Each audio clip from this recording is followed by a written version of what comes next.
Halo semua, di video ini saya akan menjelaskan metode pembelajaran Problem Based Learning atau PBL, yang mana metode ini akan kita gunakan pada mata kuliah yang saya ampu.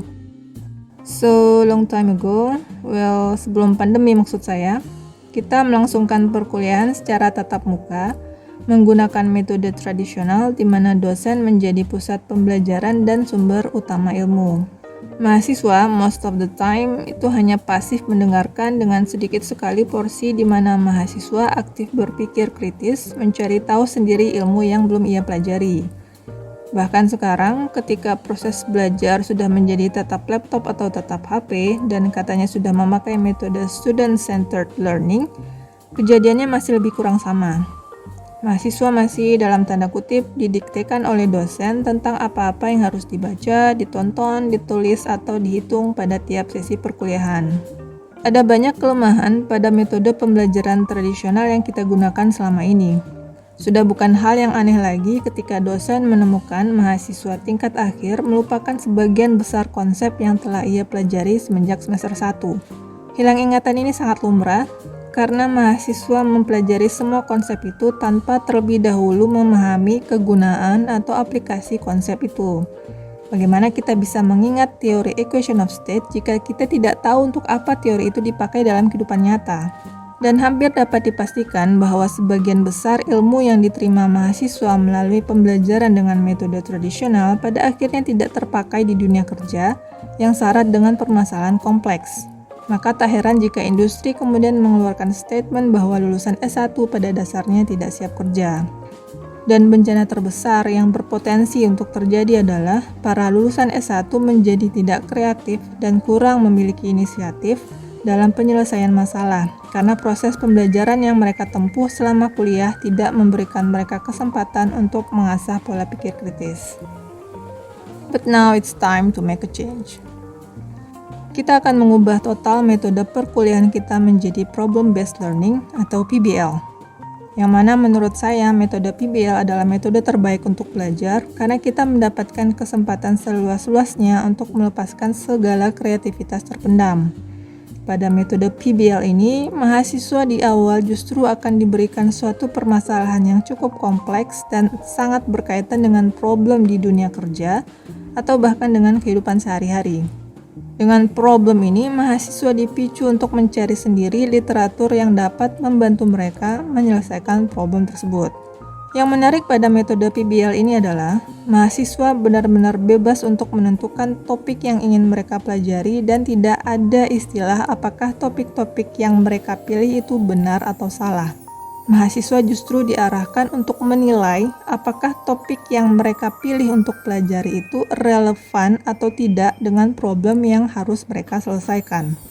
Misalkan masalahnya adalah kipas angin rusak dan mahasiswa harus menemukan teori atau literatur yang membantu mereka menemukan solusi untuk memperbaiki kipas tersebut. Melalui pencarian literatur, kemudian mahasiswa menemukan beragam topik yang ada kaitannya dengan kipas angin. Nah, di sini mahasiswa berlatih untuk mensortir topik-topik tersebut dan hanya memilih topik yang relevan dan akan membantu mereka menemukan solusi.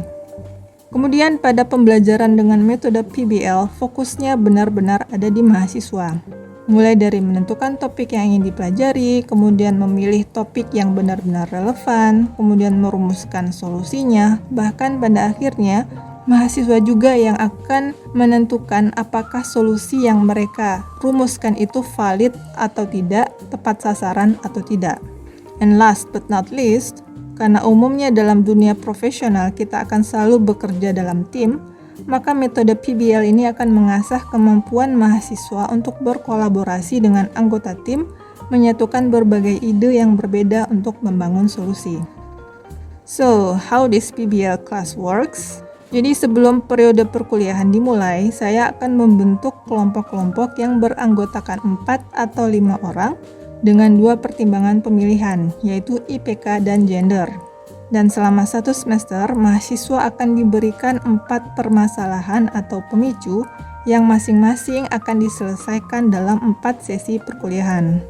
Pemicu-pemicu tersebut sudah dirancang sedemikian rupa sehingga mencakup capaian pembelajaran yang sudah dirumuskan dalam rencana pembelajaran semester. Di sesi pertama untuk tiap pemicu akan ada 4 kegiatan. Di awal sesi pertama ini saya akan membagikan penjelasan tentang permasalahan dalam bentuk video dan dokumen, sehingga kegiatan pertama yang dilakukan oleh mahasiswa adalah menemukan permasalahan sebenarnya. Setelah itu, mahasiswa berdiskusi dengan kelompok masing-masing dengan menggunakan media breakout room Zoom meeting, di mana pada diskusi yang berdurasi maksimum 50 menit ini, tiap kelompok harus sepakat dengan definisi masalah, topik-topik relevan yang harus mereka pelajari, dan pembagian siapa yang mempelajari topik apa. Hasil diskusi kelompok kemudian dituangkan ke dalam formulir F01 dan dikumpulkan ke fasilitator sebelum sesi perkuliahan selesai. Setelah diskusi kelompok selesai, mahasiswa meninggalkan Zoom meeting dan selama 50 menit berikutnya, tiap mahasiswa mencari literatur sesuai dengan topik yang menjadi tugasnya.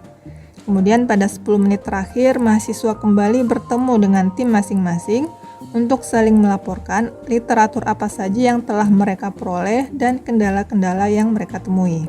Sehingga sebagai tugas untuk sesi pertama, tiap mahasiswa harus membuat self-study report atau laporan belajar mandiri dengan format yang sudah ditentukan.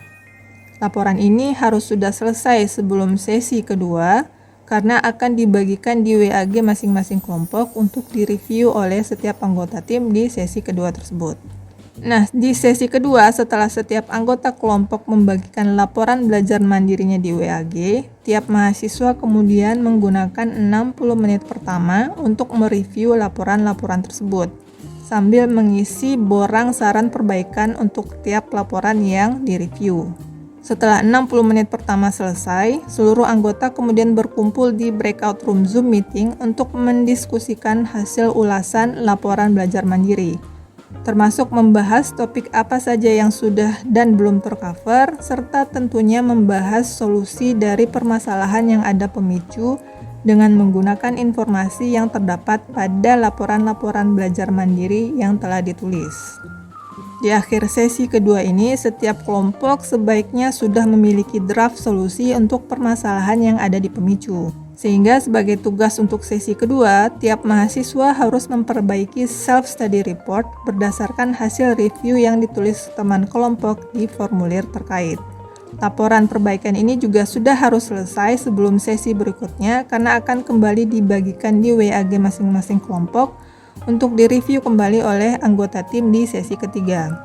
Kegiatan di sesi ketiga hampir sama dengan di sesi kedua. Bedanya pada sesi ketiga ini, waktu yang diberikan untuk mereview hasil perbaikan laporan hanya 30 menit, agar terdapat waktu yang lebih panjang untuk diskusi kelompok.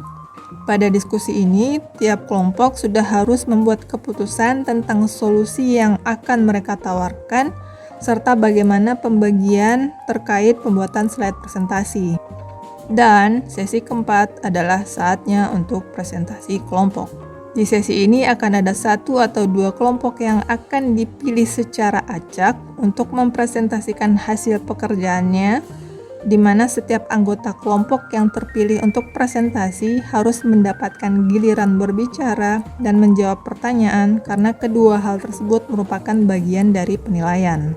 Lalu setelah 2 kelompok selesai mempresentasikan pekerjaannya, giliran saya sebagai fasilitator yang menyampaikan penjelasan. Penjelasan ini bisa jadi hanya sekedar menyamakan persepsi terkait solusi yang tepat atau hanya sekedar menjelaskan beberapa poin tambahan karena barangkali dari presentasi kedua kelompok semua poin utama telah terjelaskan dengan baik. Lalu, sebagai luaran akhir dari tiap pemicu, setiap kelompok harus membuat makalah atau group paper dengan format dan cakupan konten yang sesuai dengan yang akan ditentukan nanti. Dari penjelasan tadi, kita sudah bisa langsung merasakan betapa metode PBL ini sangat berbeda dengan metode yang kita gunakan selama ini. Dan lebih parah lagi, untuk tiap pemicu akan ada 6 formulir yang harus dilengkapi dan ini menjadi bagian dari penilaian. Penjelasan tentang mekanisme pengisian 6 formulir tersebut dapat teman-teman baca di panduan teknis pelaksanaan perkuliahan dengan metode PBL. Finally, bagaimana sistem penilaian pada kelas PBL ini?